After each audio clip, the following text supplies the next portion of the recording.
Baik, terima kasih. Bismillahirrahmanirrahim. Assalamualaikum warahmatullahi wabarakatuh. Waalaikumsalam warahmatullahi wabarakatuh. Alhamdulillahirrabbilalamin. Wassalatu wassalamu ala asrafil anbiya wal mursalin. Habibana wa nabiyana Muhammadin sallallahu alaihi wasallam wa ala alihi wa ashabihi wa man tabi'ahum bi ihsanin ila yaumiddin wa ba'd. Qala Allah Ta'ala fi kitabihil karim, a'udzu billahi minasyaitonir rajim. Bismillahirrahmanirrahim. Nun wal qalami wa ma yasturun. Wa qala Rasulullah sallallahu alaihi wasallam, uktub li abi syad. Amma ba'd, fa inna asdaqal hadithi kitabullah wa khairal huda Nabi sallallahu alaihi wasallam. Alhamdulillah, syukur Allah Subhanahu wa taala yang telah memberikan kepada kita kenikmatan iman, Islam dan juga ihsan. Kemudian salawat dan salam sama-sama kita panjatkan kepada junjungan alam Habibana wa nabiyana Muhammadin sallallahu alaihi wasallam, kepada seluruh ahlul baitnya, para sahabatnya serta orang-orang yang senantiasa mengikuti jejak sunnahnya hingga akhir zaman. Terima kasih kepada seluruh mahasiswa yang telah hadir di perkuliahan kali ini. Ya, actually our subject adalah penulisan karya ilmiah gitu ya. Tetapi karena salah satu strateginya adalah mengkonversi ya dari skripsi ke artikel ilmiah untuk jurnal, maka saya akan jelaskan ya juga tentang bagaimana pedoman penulisan karya ilmiah dalam bentuk skripsi ya di program studi Pendidikan Agama Islam Sekolah Tinggi Ilmu Tarbiyah Sirajul Falah Bogor atau State Sifa Bogor ya. Jadi sebenarnya kalau yang ideal itu namanya bimbingan itu nanti ada formnya seperti ini ya. Jadi tanggal konsultasi mulai dari ini adalah form bimbingan skripsi program studi Pendidikan Agama Islam State Sirajul Falah Bogor gitu ya. Nah, mulai dari nama mahasiswanya, kemudian NIM-nya, kemudian NIREM-nya gitu ya. Dulu ada NIREM ya, sekarang pakai NIM udah cukup ya. Kemudian dosen pembimbing 1. Nah, kemudian di sini ada nomornya, kemudian tanggal konsultasi, saran catatan pembimbing serta paraf dari pembimbing. Jadi minimal sekali itu adalah 10 kali bimbingan gitu ya. Jadi sudah dekat tuh sama istilahnya tuh ya, sudah mendekati ideal lah untuk skripsinya itu ya. Nah, ini ada dosen pembimbing jadi minimal 10 kali dan dia ada 2 ya. Jadi dosen pembimbing itu ada 2, ada 1, ada 2. Kalau yang ini sebagian besar itu ada saya, kemudian ada Pak Kaimudin gitu ya, dan juga ada beberapa yang lainnya tentu saja, ada Pak Supriyatin, ada Pak banyak ya, ada Pak Ustaz Ahmad Sofyan, ada Ustaz Alex dan yang lainnya gitu ya. Nah, ini diisi nih harusnya ya. Kemudian kita bicara tentang skripsinya. Jadi ini kalau ini ada pedoman, dia harus ada pembahasan terkait dengan juga ada SK-nya. Baik, kita mulai dari sini ya. Jadi yang dimaksud dengan skripsi itu adalah karya tulis ilmiah berdasarkan hasil penelitian lapangan ya, atau studi kepustakaan yang disusun mahasiswa atau mahasiswi sesuai dengan bidang studi ya, sebagai tugas akhir dalam menyelesaikan studi formalnya di perguruan tinggi ya. Jadi skripsi itu ya karya tulis ilmiah gitu ya. Nah, bentuknya nanti sesuai dengan pedoman ini gitu ya. Jadi ini memang menjadi salah satu dari tugas akhir ya, kewajiban bagi mahasiswa ya, khususnya yang memang di program studi Pendidikan Agama Islam ya. Kalau tren sekarang sebenarnya ada beberapa yang tidak menginginkan tidak mewajibkan skripsi, tapi biasanya di jurusan bisnis, kemudian juga biasanya di proyek-proyek tertentu gitu. Tapi intinya sama sebenarnya ya. Dan yang paling penting adalah kenapa sih selalu biasa suka ada pertanyaan nih ya. Kenapa sih harus menulis skripsi ya, tesis atau disertasi? Jawabannya adalah untuk mengukur kemampuan dari mahasiswa ya dalam mengidentifikasi permasalahan ya, kemudian menggunakan metode penelitian yang tepat ya untuk menyelesaikan masalah tersebut ya, menganalisisnya sampai memberikan kesimpulan dan rekomendasi atau solusi bagi permasalahan yang teridentifikasi ya. Jadi belajar untuk berpikir logis ya, karena menggunakan metode ilmiah, kemudian juga sistematis, kronologis, yaitu diurutkan berdasarkan nanti pendahuluan, latar belakang masalah, identifikasi masalah, rumusan masalah, tujuan penelitian, manfaat penelitian, signifikansi penelitian, dan sistematika penulisan bab 1 ya. Bab 2 nanti kerangka teori atau kerangka pemikiran atau landasan teori. Bab 3-nya itu baru metode penelitian, kemudian bab 4-nya adalah hasil penelitian dan analisisnya. Di bab 5 itu adalah penutup, yaitu kesimpulan dan saran-saran ya, baru nanti daftar pustaka dan lampiran-lampiran ya. Jadi intinya adalah bahwa kenapa kita harus menulis skripsi ya, karena untuk mengukur kemampuan mahasiswa dalam berpikir logis, sistematis dan empiris serta mengaplikasikan dari keilmuannya ya, dalam hal ini adalah keilmuan dari pendidikan agama Islam. Ya, jadi nggak ada lagi tuh yang mengatakan, aduh kenapa sih harus pakai skripsi segala gitu ya. Nah, ini sudah terbukti, saya sering sekali ketemu dengan orang yang yang dia itu yang nggak bisa nulis skripsi gitu ya. Kemudian juga sampai ada juga beberapa yang tesis juga, kadang dia nggak memahami bagaimana cara berpikir dan juga istilahnya itu menyelesaikan sebuah permasalahan, khususnya nanti terkait dengan metodologi penelitiannya gitu ya. Nah, baik. Kemudian karakteristik dari skripsi yaitu adalah bahwa karya tulis ilmiah skripsi ya, utamanya di stage Sirajul Falah ini ada beberapa karakteristik ya yang mahasiswa harus memahaminya. Yang pertama adalah dia itu adalah hasil karya asli gitu ya. Jadi bukan jiplakan atau mungkin saduran penelitian dari orang lain dan sebagainya, atau secara keseluruhan ataupun sebagiannya. Ini biasanya nanti ada matrenya tuh ya. Jadi pernyataan bahwa tulisan ini adalah asli buatan sendiri gitu ya. Itu ada matrenya. Kalau ini 6.000 sekarang udah 10.000 ya.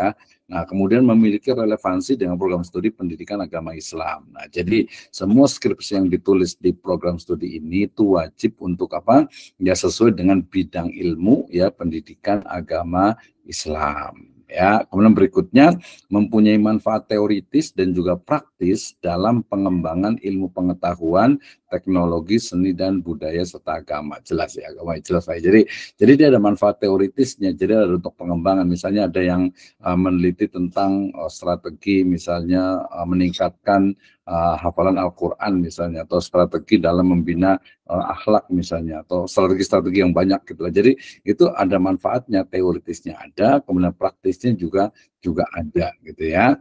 Nah, kemudian yang berikutnya kesesuaian dengan kaidah keilmuan dan metodologis. Ini yang paling penting. Jadi keilmuan kita itu adalah keilmuan dari pendidikan agama Islam. Oke, layarnya kelihatan tidak? Tidak kelihatan? Kelihatan. Kelihatan, Pak. Ustaz.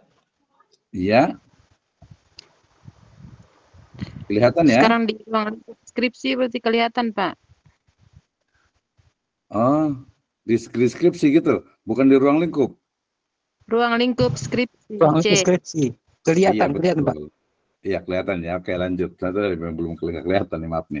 Baik ya, jadi yang keempat dari karakteristik skripsi ini adalah kesesuaian dengan kaidah keilmuan dan metodologis. Jadi keilmuan kita ini adalah pendidikan agama Islam, jadi harus betul-betul memahami tentang apa itu pendidikan agama Islam, ruang lingkupnya gitu ya, dan juga karakteristiknya juga gitu. Dan metodologis berdasarkan metode ya. Nanti ada yang metode yang sifatnya ilmiah, ada yang alamiah, ada yang ilahiyah gitu ya. Jadi masing-masing memiliki karakter yang berbeda-beda ya, dan jangan lupa ya menggunakan bahasa Indonesia yang baik dan benar ya. Kalau kemarin sebelum 2023 ini ada pedoman umum ejaan bahasa Indonesia PUEBI ya. Sekarang balik lagi menjadi EYD, ejaan yang disempurnakan ya. Jangan sampai salah nih, misalnya menggunakan kata-kata lembab gitu. Lembab itu pakai B atau pakai P gitu ya. Kemudian memesona gitu ya, apakah mempesona atau memesona pakai M atau pakai P ya. Sama juga yang paling gampang menyapu ya, kan menyapu bukan mensapu gitu ya. Gitu. Jadi ada beberapa huruf dalam bahasa Indonesia yang dia luluh ya, artinya melebur dengan kata kerja karena ada awalan imbuhan me gitu ya. Nah itu masuk juga. Jangan nanti lihat lagi nih, jangan sampai menggunakan kata sambung di awal kalimat. Demikian juga kata kerja juga katakan setelah fa'il ya, setelah kata benda atau subjek ya. Teorinya ketika kita belajar di SMP, SMA, aliyah gitu ya. Jadi SPOK ya, subjek, predikat, objek dan keterangan Ya, setelah itu baru nanti setiap satu paragraf dia harus istilahnya itu satu ide gagasan utama. Jadi muncak Sunda mah ulah ngageblak teuing gitu ya. Jadi jangan sampai satu paragraf panjang, satu halaman itu cuma satu paragraf, tidak seperti itu ya. Itu bukan paragraf yang baik. Nah, setelah paragraf yang bagus, berikutnya adalah harus padu tuh antara satu paragraf dengan paragraf yang lainnya, itu biasa dibaca detail. Nah, nanti kalau pas ujian kosa, kalau saya nguji biasa itu harus betul-betul detail. Nah, nanti kalau sekarang ada yang mau nanti presentasi, boleh juga nih kita mau lihat kedetailannya gitu ya. Nah, kemudian ini karya tulis dari skripsi ini itu 6 SKS gitu ya. 6 SKS. Jadi kalau satu SKS itu dia 50 menit ya.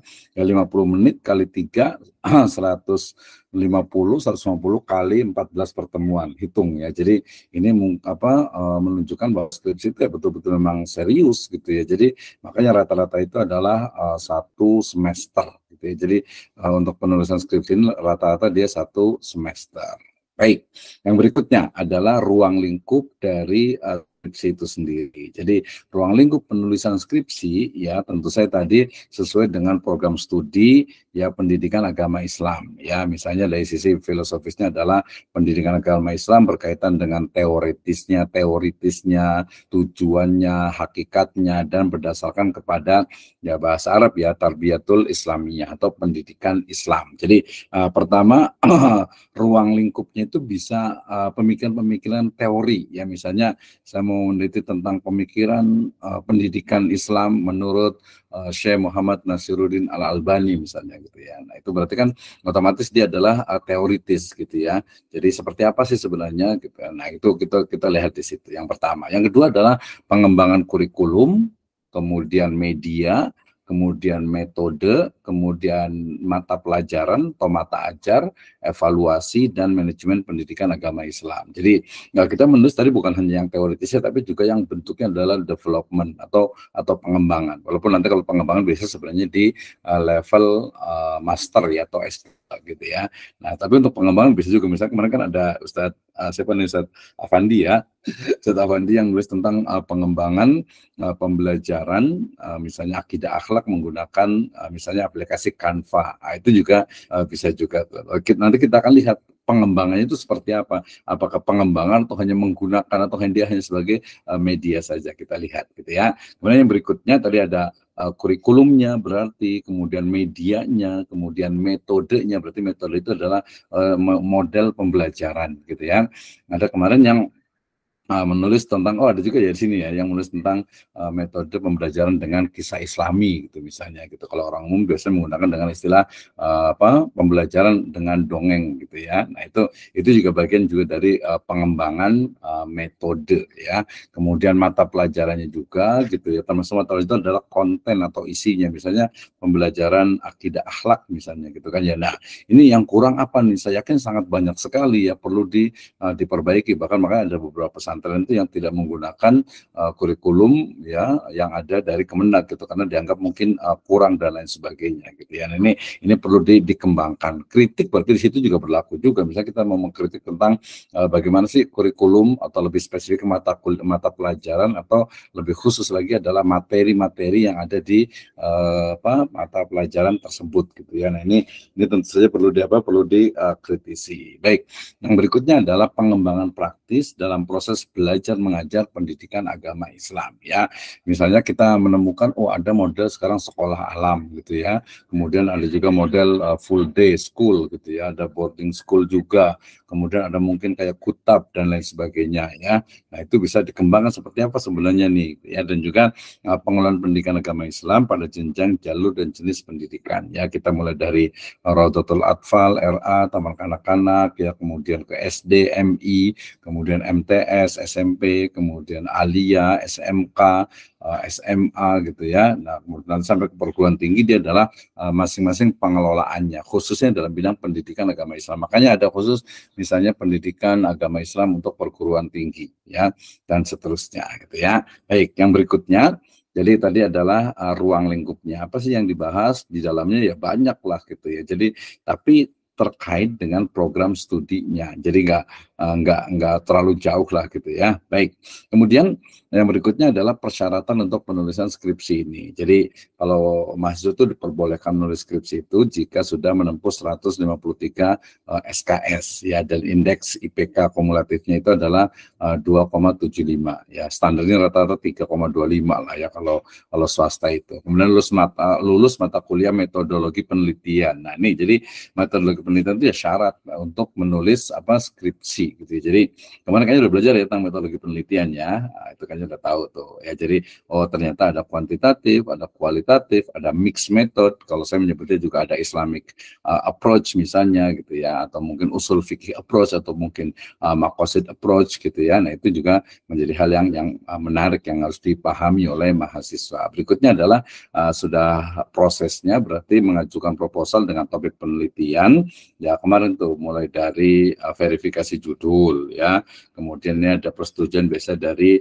dosen pembimbing dan juga kaprodi gitu ya. Kemudian setelah itu baru dapat SK dari ketua Stitsifa gitu ya terkait dengan judulnya, dan ini udah semuanya tuh kemarin ya, udah semuanya. Jadi langkahnya ini kan nanti mungkin bisa aja nanti ada Pak Sondang, ada Pak Dede mau jadi dosen kan, berarti harus tahu langkahnya ini ternyata gitu ya. Baik, kemudian ya jadi waktu bimbingan skripsi itu paling lama 1 tahun ya, 6 bulan itu standarnya gitu. Jadi kalau setahun itu udah kelamaan, itu udah kelewat gitu ya.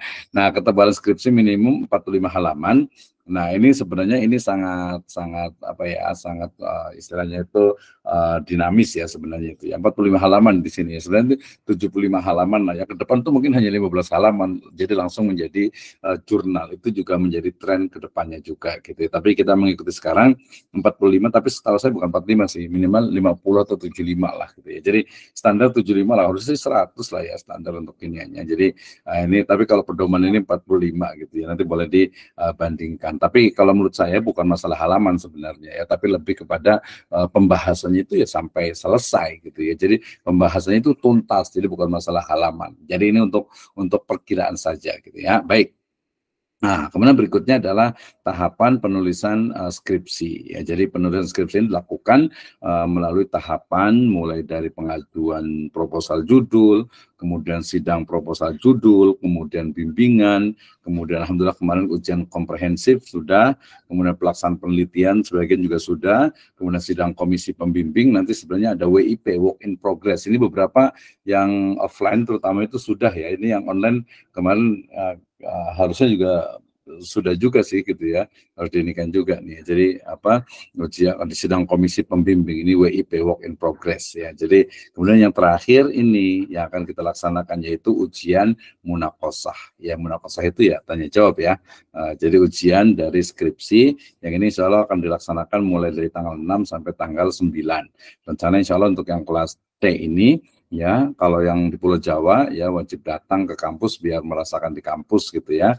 Itu ada hari Jumat yang dari Riyadhus Shalihin hari Jumat. Nanti kalau yang dari Sumatera Selatan kalau mau datang boleh juga nih, kecuali mungkin yang dari NTT gitu ya agak jauh. Tapi kalau mau sekali-kali itu ya nggak apa-apa juga sih gitu ya. Jadi silahkan ya. Jadi kalau yang dari luar Jawa tidak terlalu dipaksakan gitu ya. Sebenarnya sih pakai online juga nggak masalah gitu ya. Cuman kayaknya tren kita tuh masih ngerasakan aduh nanti masa kuliah cuman wisuda doang datang kan nggak mungkin gitu ya. Nah, ini dilaksanakan nanti di kampus ya. Nah, apa saja yang dipersiapkan ini adalah tahap persiapan gitu ya. Nah, ini ya. Ini sebenarnya perlu dipahaminya bahwa sebenarnya antara proposal penelitian atau proposal skripsi dengan skripsinya itu sendiri sebenarnya dia agak berbeda gitu ya. Jadi misalnya saya membuat proposal, ini proposalnya gitu ya. Kemudian setelah di proposal itu selesai kemudian jadi ini skripsinya sebenarnya berbeda gitu ya. Tapi mungkin karena memudahkan jadi kemudian biasanya itu mahasiswa itu langsung bab 1 pendahuluan, bab 2 kerangka teori, bab 3 langsung ke metode penelitian gitu ya. Jadi jangan ini juga kalau misalnya ada mulai dari ini ya, ini topik atau judul kan jelas ya. Kemudian latar belakang masalah jelas, latar belakang, kemudian perumusan dan pembatasan, kemudian tujuan penelitian, kemudian ini manfaat atau kegunaan penelitian. Nah, ini kerangka pemikirannya itu, ini kalau Mama sudah jadi laporan, dia diletakkan di bab yang kedua, ya. Kemudian kalau untuk hipotesis juga di bab yang kedua juga. Baru metode penelitian ini diletakkan di bab yang ketiga, gitu ya. Ini ada beberapa kampus dulu itu karena menganggap kualitatif mah gampang gitu ya, itu biasa kadang diletakkan juga di bab 1 gitu. Tapi sekarang hampir semua tren itu tetap bab 3 metode penelitian gitu ya. Jadi ya kalau cuma teknis penulisan kayak gitu nggak masalah lah ya, nggak terlalu dipermasalahkan gitu ya. Baik. Nah, kemudian ya tadi ada metode penelitiannya itu yang mestinya di bab 3, kemudian ada sistematika penulisan dan daftar pustaka. Jadi ini sebenarnya murni untuk apa? Murni untuk proposal skripsi gitu ya. Jadi saya pahami, jadi proposal skripsi kan namanya juga proposal mengajukan gitu. Namanya mengajukan itu berarti ya dia nggak mesti bab 1, 2, 3 tidak gitu. Tapi bahkan hanya A, B, C ini kan proposal gitu. Jadi sangat mungkin nanti kalau sudah itu sudah jadi baru bab 1, 2, 3, 4, 5 ya. Tapi dalam prakteknya itu ada beberapa, ya udahlah langsung aja proposal itu dibuat seperti bab 1, 2, 3 gitu ya, sehingga lebih mudah. Nah itu kayaknya udah lewat semuanya ya, teman-teman saya udah lewat nih ya. Nah, di sini kita mulai dari tahap pengajuan proposal gitu ya. Jadi proposal nanti itu diajukan ya kepada panitia, kemudian nanti disiapkan untuk ditentukan ujian sidang proposal judulnya. Ini alhamdulillah sudah selesai semuanya ya. Kemudian bimbingan, ini berarti bimbingan dari pembimbing 1 dan 2 ya. Ya idealnya ya memang tadi minimal 10 kali atau 12 kali. Saya ingat sekali ketika saya 1 itu betul-betul sampai sekarang itu kertas bimbingannya itu masih ada gitu ya.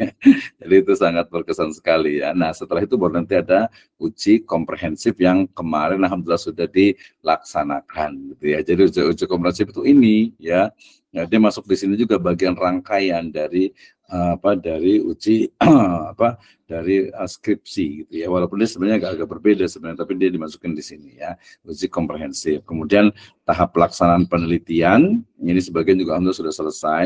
Ada surat keputusan pelaksanaan penelitian, kemudian ada SK dosen pembimbing, ini sudah ada semuanya. Kemudian melakukan tindakan. Nah, di sini ada WIP yang tadi saya sebut nih, work in progress ya. Ini ngikutin ada di UIN Jakarta selalu menyebutnya dengan WIP ya, WIP ya.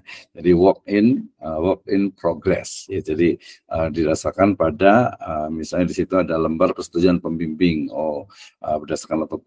berdasarkan pada laporan atau lembar persetujuan pembimbing, maka mahasiswa diujikan di WIP 1 ya. WIP 1 itu menguji ya mulai dari bab 1 dan juga bab 2 ya. Jadi sampai nanti ke metodologi sampai bab 3 sebenarnya itu. Jadi WIP 1 itu sebenarnya ujian untuk bab 1 sampai 3 gitu ya. Kemudian WIP 2-nya ya itu adalah bab 4 ya sama bab 4 dan kelima gitu ya. Ini ada bab 3, kadang ini fleksibel kalau dari sisi, nanti lihat dari sisi penulisannya. Tapi yang betul adalah pokoknya sampai WIP 1 itu sampai metode penelitian yang digunakan. Sudah selesai pas benar baru nanti ke WIP 2 yaitu hasil penelitiannya ya. Di beberapa kampus menggunakan istilah uji atau ujian hasil ya. Kalau di S3 itu namanya ujian hasil gitu ya. Nah kemudian terakhir baru sidang munaqosyah ya, disebut dengan apa, SM, sidang munaqosyah ya. Jadi ini akan menguji secara keseluruhan ya. Jadi tahapan ini menentukan apakah mahasiswa lulus atau mengulang ya pelaksanaan sidang munaqosyah berdasarkan pada lembar tadi persetujuan pembimbing 3 ya. Jadi di sini mulai dari ya langkah-langkahnya adalah menyelesaikan dan dinyatakan lulus seluruh mata kuliah program studi berdasarkan SKS-nya.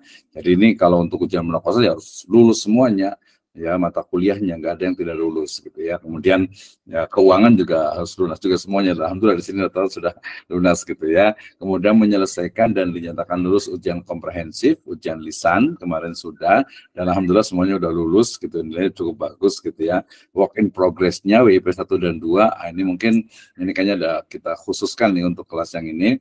Ya kalau yang lain sudah WIP-nya itu sudah berjalan kemarin itu di kampus ya. Kemudian menyelesaikan persyaratan administrasi dan keuangan nomor 3-nya. kemudian penguji, tempat, dan pelaksanaan sidang munaqasyah ditentukan oleh panitia didasarkan atas keputusan Ketua State SIFA. Ya, jadi yang Pulau Jawa itu wajib untuk di kampus gitu ya, biar ada learning experience-nya. Baik. Nah, ini persyaratan dan tugas pembimbing ya. Pembimbing itu ya jelas dia harus minimal itu sudah asisten ahli ya, sudah mengajar minimal 5 tahun gitu ya. Ini tugas pembimbing ya, sistematika. Nanti ini penulisannya nih, nanti saya akan jelaskan lebih detail. Jadi bagaimana sebenarnya sistematika dari penulisan skripsi yang kemarin sempat masih bingung. Sebenarnya biasa sih, namanya baru nulis skripsi gitu, jadi masih bingung gitu ya, nggak apa-apa gitu. Ingatnya itu atau pahamnya itu biasanya malah nanti kalau sudah lulus biasanya. Oh begini ternyata gitu ya. Jadi dilakukan dulu aja baru nanti diperbaiki. Ini fungsi dari pembimbing ya. Penilaian. Kalau ingin tahu ada 3 kriteria atau 3 komponen dalam penelitian skripsi ya, mulai dari penguasaan substansi materi yang ditulis di dalam skripsi. Jadi ini bahas tentang apa gitu, membahas tentang apa. Misalnya Anda mau meneliti tentang misalnya strategi pembelajaran akidah akhlak misalnya di MTS misalnya gitu ya. Nah, berarti Anda harus memastikan bahwa data yang ditemukan atau yang didapatkan itu betul-betul valid, sehingga Anda itu betul-betul bisa menggambarkan secara 100% strategi yang dilakukan dalam pembelajaran akidah akhlak di tempat tersebut. Ya, dalam hal ini biasa adalah oleh guru, yang strategi guru dalam pembelajaran akidah akhlak gitu ya di MTS Alif misalnya. Nah, itu berarti memastikan itu saja sebenarnya. Jadi jangan sampai Anda itu hanya misalnya melihat saja, hanya observasi saja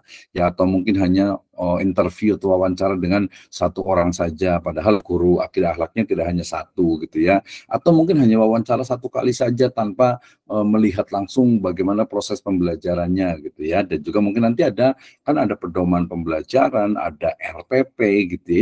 Ini sudah sesuai dengan RPP atau belum nih? Nah, seperti itu ya. Jadi memastikan sebenarnya itu ya. Jadi Anda betul-betul menggunakannya atau tidak ya. Itu yang pertama. Jadi penguasaan substansi ya, atau isi dari skripsi itu. Yang kedua adalah metodologi penelitian. Nah, jadi ini yang kadang kita sebagai ini kualitatif ya, apalagi mungkin yang nggak biasa dengan metodologi penelitian ya. Jadi belajar metode penelitian, saya pernah belajar ya di S1, S2, S3, kemudian juga ikut 1 tahun juga dengan Prof. Sugiono gitu. Jadi perlu dipahamkan, ini Anda menggunakan metode apa ya, desain penelitiannya apa, pendekatan penelitiannya apa, datanya apa, kemudian variabelnya yang mana, variabelnya seperti apa gitu, kemudian hipotesisnya apa. Nah, itu untuk yang kuantitatif ya. Kalau kualitatif dia tidak menggunakan hipotesa ya. Nah, setelah yang itu, yang ketiga baru kemampuan menyampaikan argumentasi dan menjawab pertanyaan dari tim penguji skripsi. Ini kita nyebutnya dengan kami menyebutnya performance-nya. Jadi kelihatan sebenarnya, makanya kalau mau skripsi mungkin dibantu sama orang, kebanyakan bantunya gitu. Jadi dia nggak menguasai. Ada kemarin kasus itu di salah satu perguruan tinggi Islam negeri di Jakarta itu, dia sudah sidang promosi doktor gitu ya.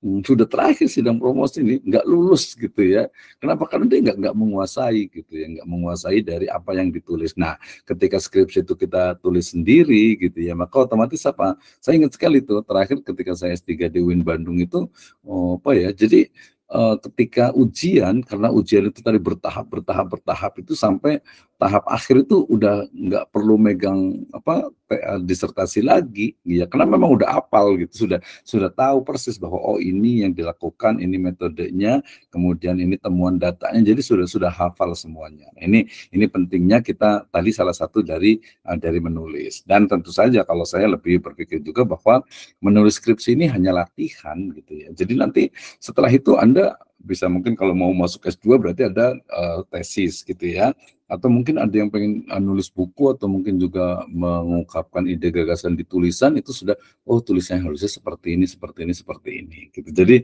latihan gitu ya. Dan juga yang keempat ada teknik dan etika presentasi ya. Jadi cara berbicaranya itu menggunakan saya atau kami atau penulis gitu ya, kemudian menggunakan bahasa Indonesia yang baik dan benar. Nah, kalau hadir ya, kalau kita langsung, kalau umpamanya di live begini atau di online sebenarnya bisa aja gitu ya, dia suruh berdiri kemudian pakai mic, kemudian biar kita lihat gesturnya gitu ya. Gesturnya kalau kita langsung lihat kelihatan nih. Ini biasa kalau itu kalau ujian laki-laki itu suruh berdiri gitu, perempuan juga biasa berdiri juga agar dia bisa lebih interaktif ketika menyampaikan materinya gitu ya. Jadi mudah-mudahan nih, jadi nggak cuman kalau pakai istilahnya Zoom atau Google Meet kan ya kadang di belakang layar gitu ya. Kemudian juga ya ngomongnya juga sederhana kayak gitulah. Kemarin kan ada beberapa juga yang ujian komprehensif seperti itu. Sayang sebenarnya kalau kita langsung berhadapan kemudian betul-betul siap gitu, itu kelihatan kita ngasih nilai juga nggak ragu-ragu gitu ya. Baik, ini dari sisi penilaiannya ya. Kemudian yang berikutnya ini ada format untuk penilaian munakosah ya, yang tadi sebutkan kan ya. Jadi ada 4 komponen ya, 4 komponen dalam ujian munakosah yang nanti itu nilainya rata-rata mulai dari 60 sampai 74 itu baik, kemudian 75 sampai 85 itu memuaskan, 86 sampai 100 itu sangat memuaskan. Ya standar kalau menurut saya sih ini sih ya. Memuaskan dan sangat memuaskan gitu. Jadi kalau ini insya Allah di siswa ini baik-baik ya dosennya ya. Perbaikan skripsi nanti setelah diuji itu baru nanti diperbaiki lagi ya, berdasarkan kepada istilahnya itu masukan atau saran dari penguji ya. Kemudian penyerahan skripsi ini biasanya nanti untuk mengambil ijazah biasanya itu ya. Nanti biasanya ini sekarang udah 2 nih, selain menyerahkan skripsi juga masih wajib untuk menyerahkan, ini ada 2 yang hard copy dengan soft copy gitu ya. Wajib tadi yang adalah menyerahkan untuk istilahnya penulisan atau artikel jurnal ilmiah itu diserahkan. Jadi kolega harusnya ini hasilnya itu nanti disiapkan. Baik. Nah, ini kita masuk ke bagian kedua yaitu sistematika penulisan skripsi, ini pendekatan kualitatif ya. Jadi dia dipisahkan antara kuantitatif dengan kualitatif ya. Ini salah satu dari efek keilmuan dikotomi ya, dikotomi ilmu. Jadi kuantitatif dengan kualitatif itu dibedakan. Nggak apa-apa lah, kita ikuti dulu aja ya. Jadi kalau pendekatan kualitatif itu kan, jadi sebenarnya begini, kalau pendekatan kualitatif itu penelitian ya, skripsi yang kita tuh tidak tahu apa-apa kemudian turun ke lapangan gitu ya, kemudian ke objek penelitian. Sementara kalau kuantitatif ya, kalau kuantitatif itu kita sudah punya teorinya, kita sudah punya toolnya, kita sudah punya untuk kuesionernya gitu ya, alat ukurnya, baru kita turun ke lapangan membagi kuesioner atau angket gitu ya. Baik. Nah, kalau yang kualitatif mulai dari bagian awal skripsi itu ada judul skripsi tentu saja gitu ya. Kemarin kan contohnya jadi disusun pernyataan maksud penulisan skripsi, disusun untuk memperoleh gelar sarjana pendidikan ya di State Jazul Falah Bogor gitu ya. Kemudian ada panitia ujiannya, pengesahan panitia ujian, nanti sebenarnya ada tim pembimbingnya, kemudian pernyataan keaslian naskah tadi, pedoman transliterasi Arab Indonesia, kemudian sudah ada kata pengantar juga, jangan lupa, kemudian ada abstraknya, ini biasanya 2, abstrak bahasa Inggris dengan bahasa Indonesia, kadang kalau S2 itu ada 3, satu lagi dengan bahasa Arab ya, kemudian ada daftar isinya, kemudian ada daftar tabelnya, kalau menggunakan tabelnya, daftar gambar bila menggunakan gambar, dan juga daftar lampiran bila menggunakan atau apabila menggunakan lampiran ya. Kemudian di bagian deskripsi bab 1, ini pendahuluan ya. Bab 1 ada pendahuluan. Ini nanti kalau beda-beda dikit nggak apa-apa, nggak usah khawatir gitu ya. Jadi bab 1 pendahuluan itu adalah yang pertama atau A gitu. Kadang orang menggunakan A, kadang menggunakan juga 1.1 ya, tidak ada masalah ya. Latar belakang masalah, kemudian rumusan dan batasan masalah gitu ya. Ada juga sebelum dirumuskan itu ada identifikasi masalah gitu ya, atau hanya menggunakan rumusan masalah pun saja juga tidak apa-apa, nggak usah pakai pembatasan. Kemudian tujuan penelitian, kemudian kegunaan penelitian atau manfaat penelitian ya, kerangka pemikiran. Nah, ini kalau kualitatif di sini dia.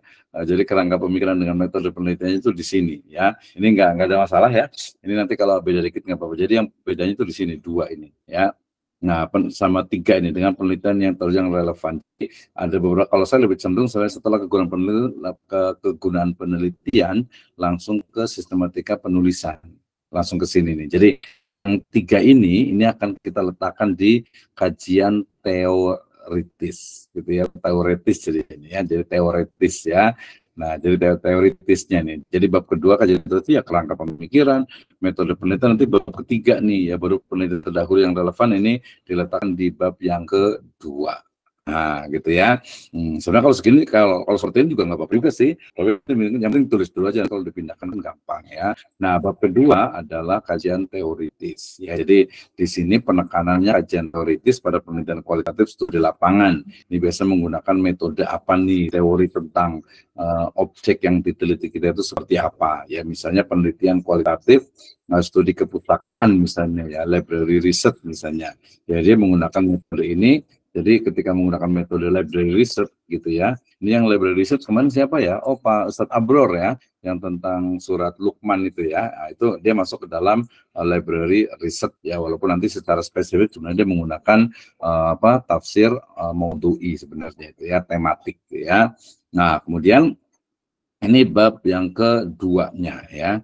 Jadi bab kedua itu adalah istilahnya itu kerangka teoritisnya. Bab 3 studi objek penelitian. Ini saya lebih cenderung sebenarnya bab 3 ini adalah metode penelitiannya. Kalau biografi misalnya atau mungkin tadi misalnya profil sekolahan gitu, itu sebenarnya bisa diletakkan di bab kedua, bisa juga diletakkan di bab yang keempat. Ya. Kalau saya senang di bab keempat nggak apa-apa. Jadi ada 2, ada 4 gitu ya.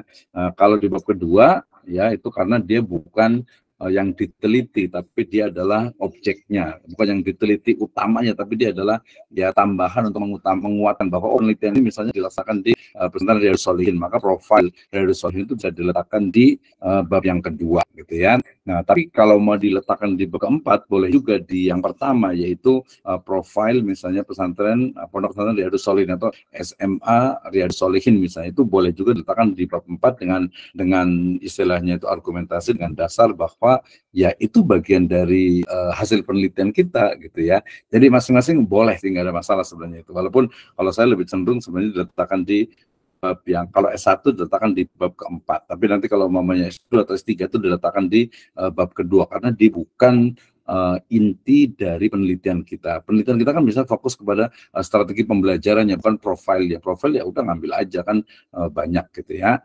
Nah, bab keempat adalah pembahasan penelitian, artinya hasil dari penelitian seperti apa, misalnya tadi strateginya itu seperti apa yang dilakukan. Nah, itu di situ hasil wawancara diletakkan di situ, referensi-referensi diletakkan di situ, kemudian juga nanti ada yang kedua setelah hasil penelitian baru kepada apa? Kepada diskusi atau pembahasan hasil penelitian. Ya, di situ ya.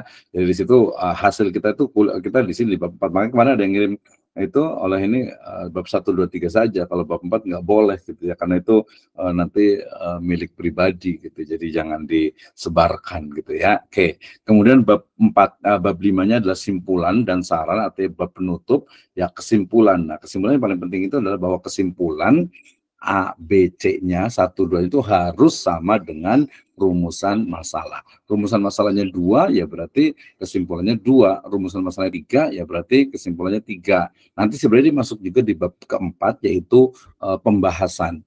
Jadi kalau umpamanya rumusan masalahnya 2, maka di pembahasan itu juga 2. Kemudian juga kesimpulannya juga 2. Kalau 3 ya 3. Jadi dia sistematis. Itu salah satu disebut dengan apa yang sistematis. Nah, baru nanti bagian akhir skripsi ini ada daftar pustaka, ada lampiran. Nah, ada beberapa yang meletakkan riwayat hidup itu di belakang ya.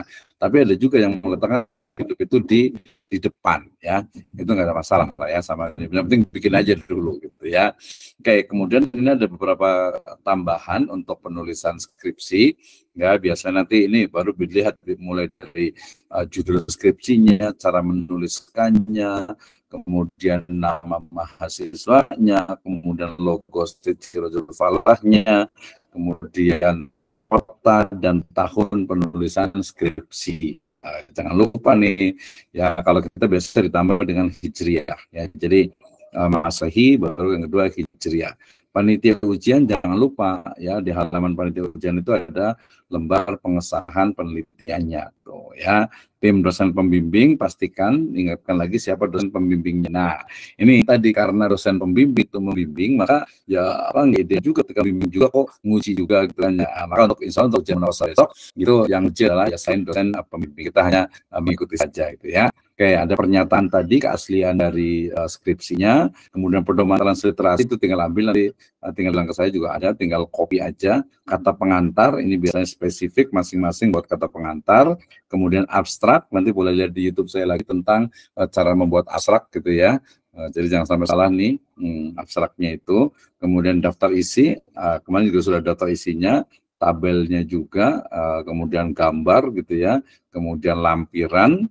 Nah, ini bab 1 pendahuluan, ini dibahas satu pendahuluan ya, apa itu rumusan masalah, apa itu latar belakang masalah, apa itu rumusan masalah, apa itu pembatasan masalah gitu ya, dan lain sebagainya, ini sampai selesai ya, sampai bab yang keempat. Ini nanti kirim ya, ini lebih kurang ya, karena kadang ada beberapa perubahan biasanya itu, tapi tidak signifikan. Intinya adalah bisa berpikir. Bab 4 pembahasan, bab 5 kesimpulan, kemudian daftar pustaka, jangan lupa menggunakan penulisan daftar pustaka yang itu ditentukan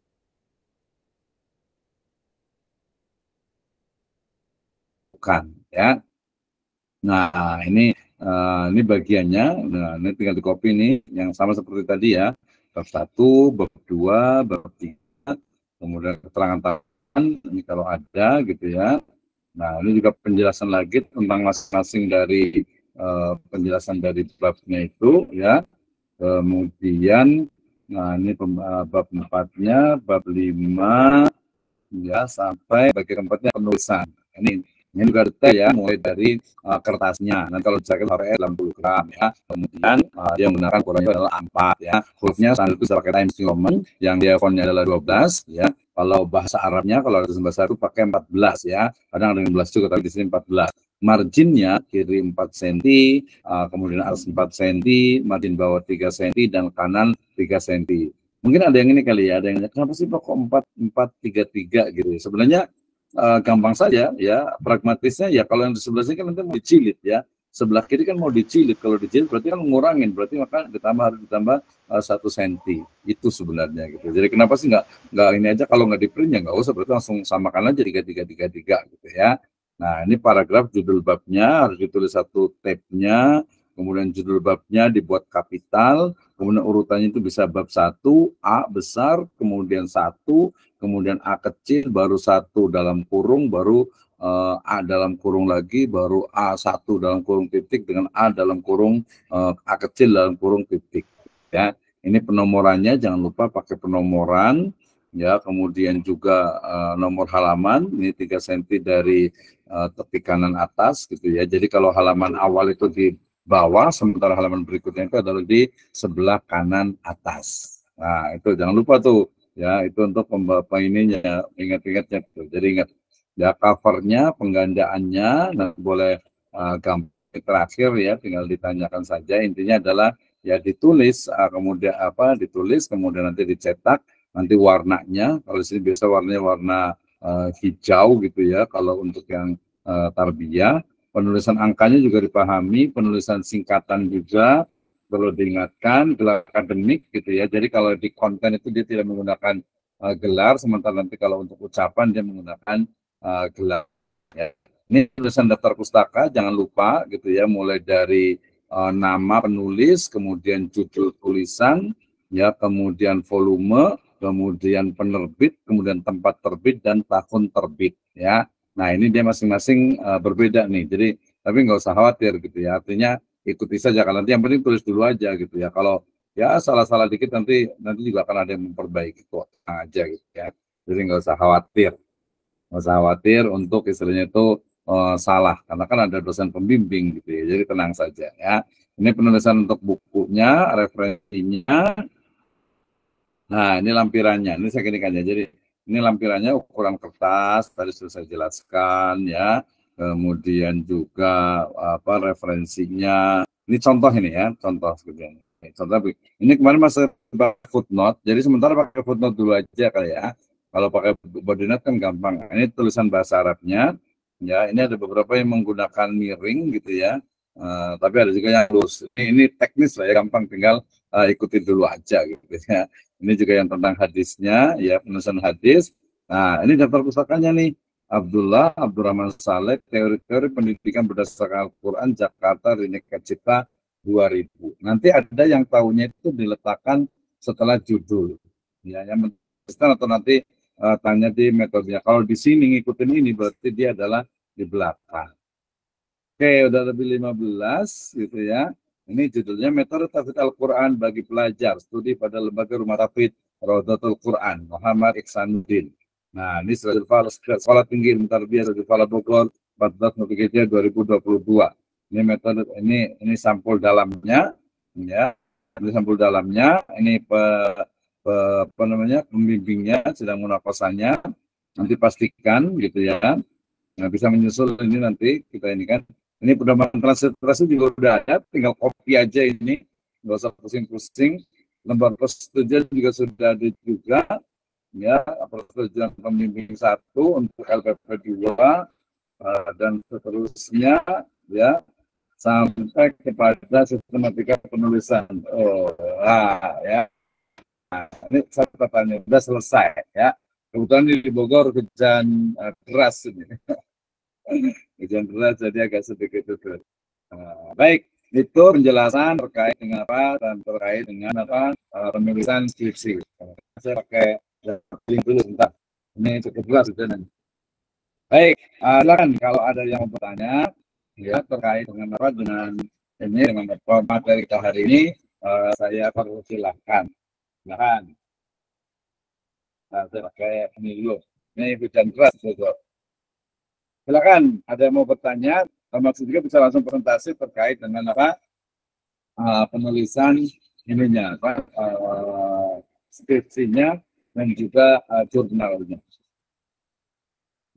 Baik, silakan, ada yang mau bertanya tentang skripsi atau juga tentang penulisan jurnalnya. Silakan.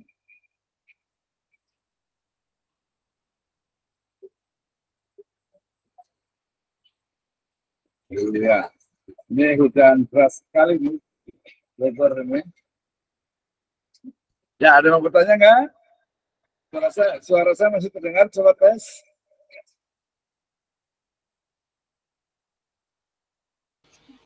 Terdengar Pak Dokter. Cuman agak ya? Apa namanya ya, agak putus-putus. Ya, betul, ini hujan deras sekali nih, hujan angin ini. Oh, Ya, Masya Allah, silakan semoga kalau Allah ada mau bertanya. selamatkan. Ya. Silakan. Tafadhol yang lain mungkin. Ya, silakan yang lain kalau mau bertanya terkait dengan penulisan skripsi, kemudian juga jurnal, ya, kemudian juga nanti akhirnya. Kalau saran saya sih setiap Jumat, satu kali Jumat lagi kayaknya, ya. Satu kali Jumat lagi, kita ketemu satu kali lagi kayaknya itu, ya, untuk penulisan jurnal. Tapi nanti saya akan pantau untuk penulisan jurnal. Baik, silakan ada yang mau bertanya. Ya, terima kasih untuk Farul Anam, kemudian untuk Nurjamil Ahmad, Bapak Satsondang Edila, itu Inaytul Mahmuda, Al-Aba Babe, Bapak Kedai Bapak Rajin ini ya, Penanggung Suci, Mas Bahat, terima kasih. Ya, ada Ustaz Istef Taufik Hidayah, terima kasih. Yuranto, Ustaz Afan Manan, Ustaz Sadrot, Ustaz Asmi juga, Ustaz Ahmad Afandi, Ustaz Burhan, dan Rahmat Yalamnya, dan juga Ibu Ismi Kamsani. Ya, baik, silakan. Ya, ada mau nanya kan nih? Ini kayaknya cukup jelas sekali nih. Bisa lihat ya. Baik, ada mau nanya kan nih? Atau kalau mau nanya biasa kita tanya satu-satu. Ya, kita tanya satu-satu nih. Kalau Ustaz Dede udah sampai di mana tadi permasalahannya apa? Iya, Pak Dokter, saya masih di penelitian dan pembahasan atau di bab 4.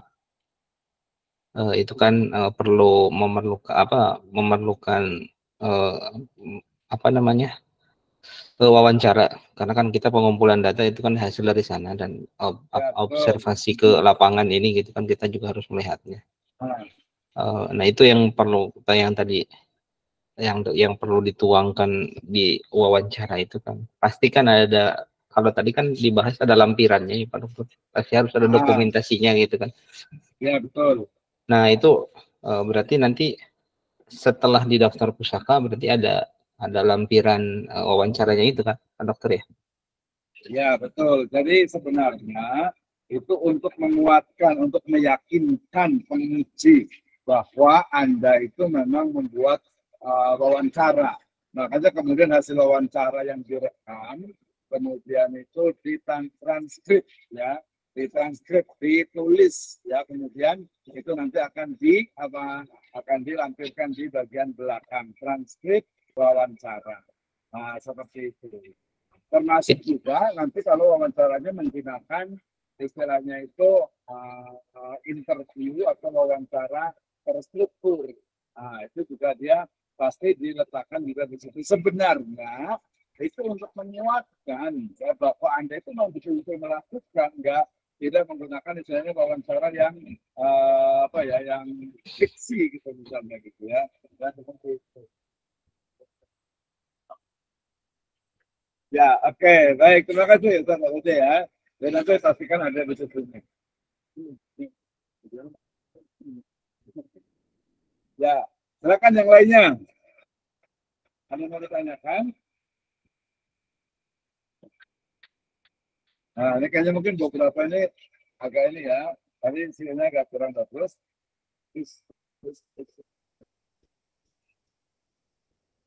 Ya, silakan. Nanti saya juga bisa pindah ke ruangan dalam. Ada mau ditanyakan lagi? Kalau tidak ada, sepertinya nanti Ustaz Dede dengan yang lainnya boleh tentukan lagi harinya kapan. Secara spesifik mungkin agak malu-malu atau mungkin kalau termasuk sendiri ada dan ini agak kurang kondusif ini. Pak Dokter suaranya kecil banget, nggak kedengaran. Iya betul. Ini apa namanya? Hujannya kenceng banget. Nggak apa-apa sih. Jadi intinya gini, jadi kita cukup mengenai sampai di sini. Misalnya nanti cari waktunya yang tepat lagi kapan. Sebenarnya besok saya juga libur, gitu ya, online gitu ya. Jadi besok malam atau hari Ahad malam Senin juga boleh juga. Nanti kita secara spesifik anggap saja ujian work in progress gitu ya. Sama yang lainnya.